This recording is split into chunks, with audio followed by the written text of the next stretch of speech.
அல்ல, நீதான் காரணம். அதனால ஏன் கூட சண்டை போடாத, கடவுள் கூட சண்டை போடு அப்படின்னு யாக்கோபு தன்னுடைய மனைவி ராக்கேலை பார்த்து சொல்றார்.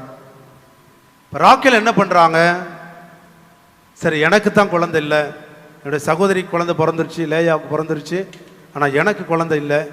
ஆனால் என்னுடைய பணிப்பெண் வழியாக, என்னுடைய வேலைக்காரி வழியாக எனக்கு குழந்தை வேணும்னு சொல்லி தன்னுடைய பணிப்பெண் பில்கா என்ற பெண்மணியை தன்னுடைய கணவரோடு அனுப்பிடுறாங்க.